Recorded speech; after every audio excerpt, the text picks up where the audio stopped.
Hi, everybody.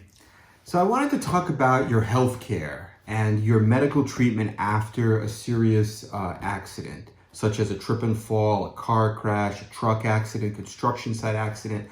But specifically, I wanted to talk about concussions and head injuries as one of the injuries that we have seen happens a lot, and the difference between law firms in handling or coordinating their clients' care.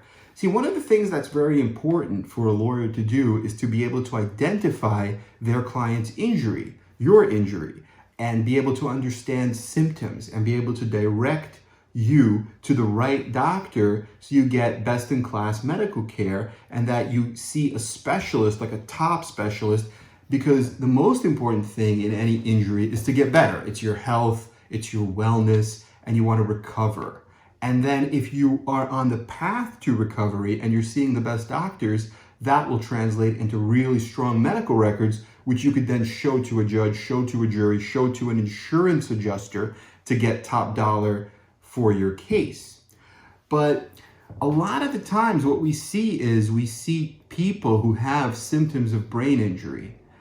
For example, we have one client who was hit on the head by a falling debris from a building as a bicycle messenger, and he had severe brain injury. It's called mild, but it's not really mild. Mild is like a misnomer, mild traumatic brain injury. So if a client has that kind of injury, that particular client needs to see specialists. They need to see neurologists.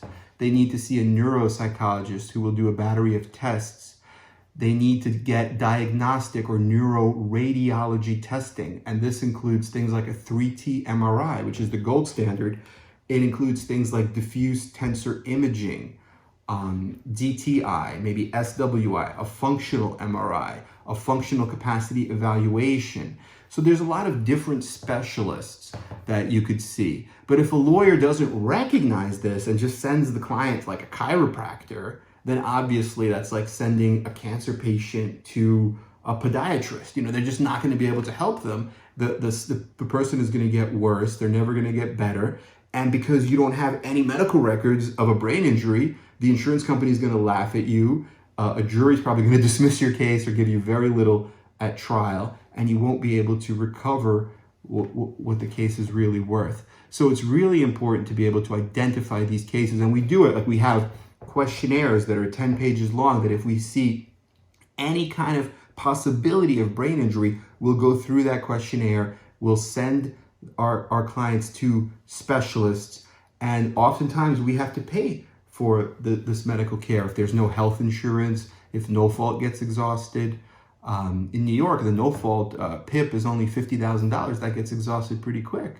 But we'll do whatever we have to build up these cases, because our goal, our mission, is helping injury victims and their families.